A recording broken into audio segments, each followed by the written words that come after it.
everybody and welcome to System Test Something, because I can't be bothered remembering what it was. You are greeted first with a really nice device. It's brand new and it is conventional before anyone thinks that it's addressable.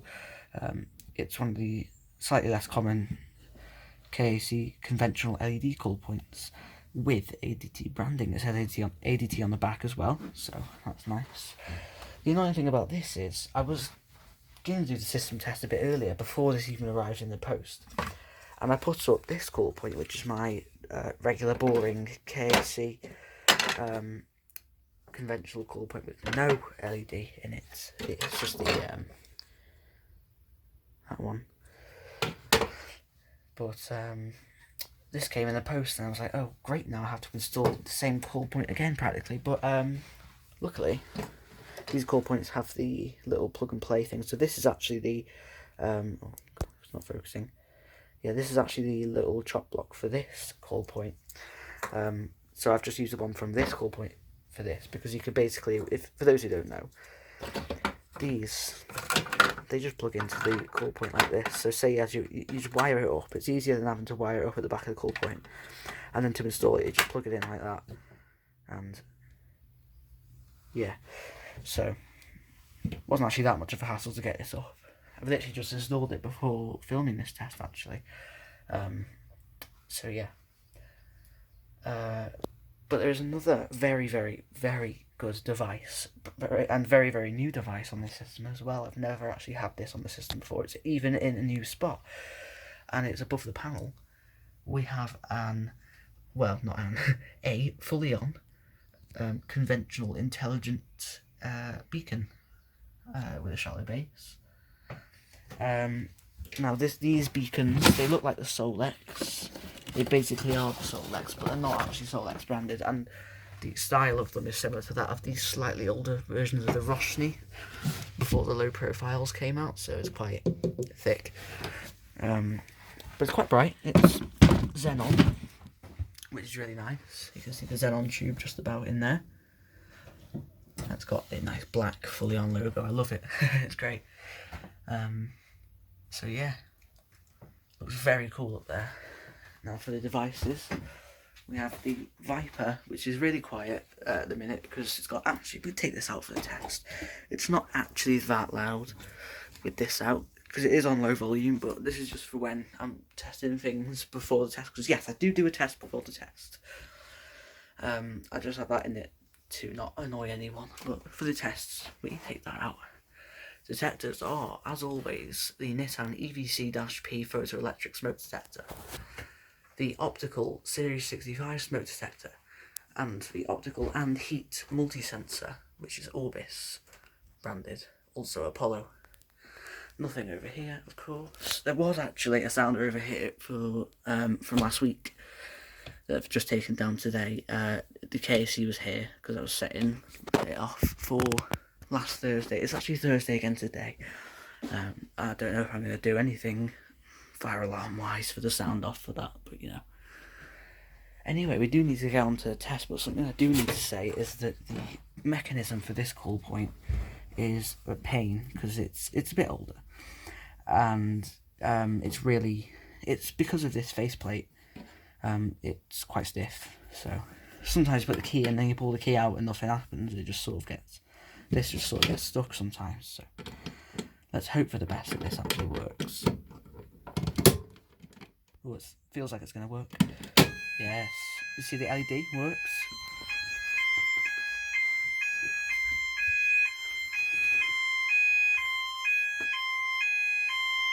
Yep.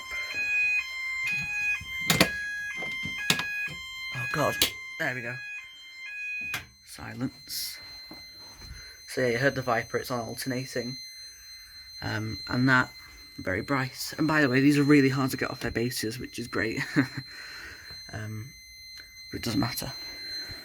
Yeah, it's reset. Something made a noise then. Okay, never mind. Yeah, let's do a detector.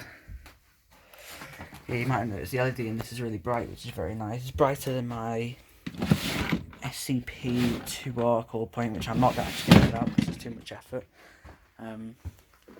But yeah, let's get some spray and let's start. Actually, let's start over here.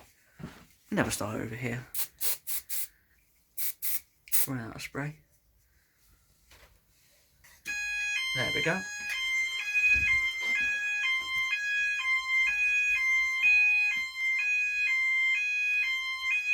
Can't see it too well on camera.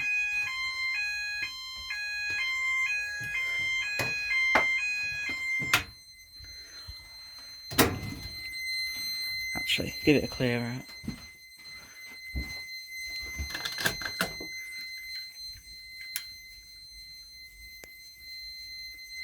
There's the base, by the way. I much prefer the Orbis bases to the standard Series 65 and XP95 bases. Those ones are just much better. Higher quality, I think, as well. The bases for these are actually kind of flimsy. Like these bits of plastic here, they're quite thin. But, I mean, they work. Tell you what doesn't work, my detector fitting skills. Reset.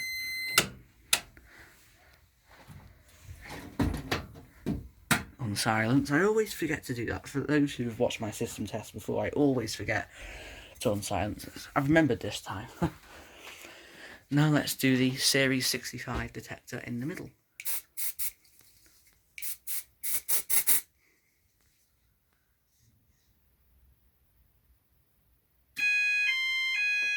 Perfect. Don't know if you can see the flash on the wall. It's quite bright.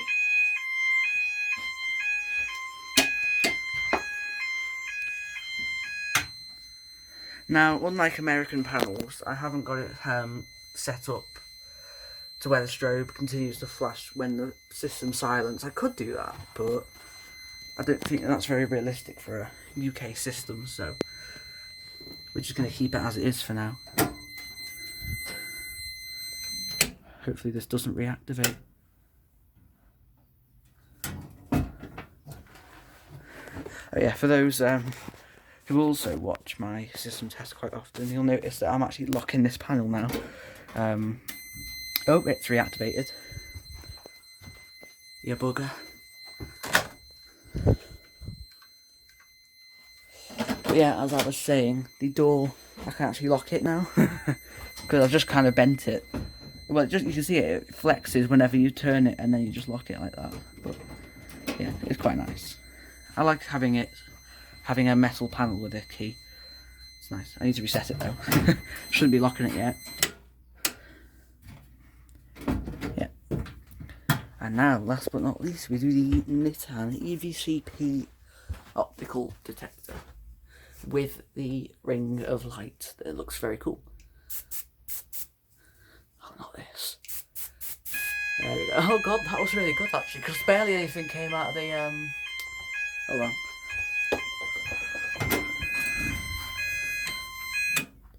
Barely anything came out of the spray bottle, but it's still activated. These are really good detectors, I think. But maybe that's a bad thing actually, because oh, it's reactivated and all.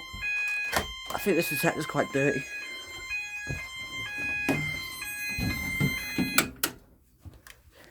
Yeah, I think these detectors are kind of, well, this detector is kind of dirty. But they're really good, and they're actually quite inexpensive detectors. These are one of the cheapest detectors you can find. Yeah, I don't know why. Well, I'm sorry, I don't know if that was a good thing. The fact that it activated so quickly and then reactivated so quickly as well. I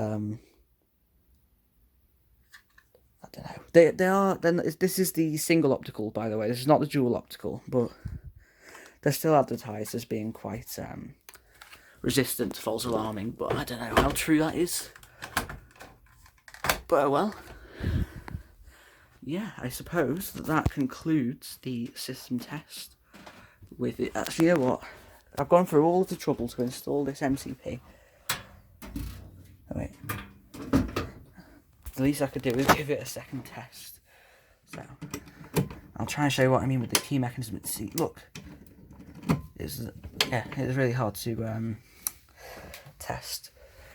And I know that it is just this faceplate piece that's making it stiff, because this is a newer type of faceplate. It's exactly the same really, but I think they just made some of these little nubs a bit smaller, and it comes down a lot easier. And when I have put this faceplate on this goal point earlier today, and it was a lot easier to test with this. So, but I like the ATT branding on it, so this is staying, of course, and you know it came with the core, but this is the original faceplate that came with it, so it's going to stay on. Anyway, last test. Oh, it's gone all the way in, so yeah, you can't like pull it down with this. Well, it's a bit harder anyway, and it usually comes flying down when you do. But yeah, this will go off again, of course.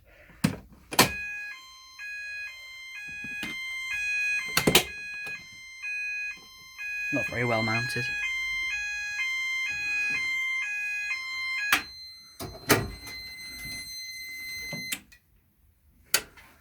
Yeah. If you want to know how this panel works, I uploaded a video yesterday. Well, sorry, it'll be day before yesterday by the time this video is out, probably. About how the basic functions of this panel works. So, if that interests you, then click. Well, I'm probably not going to be bothered to link it, am I? Knowing me, so just go on my video that I've uploaded before this. You'll find it on my channel somewhere to see that.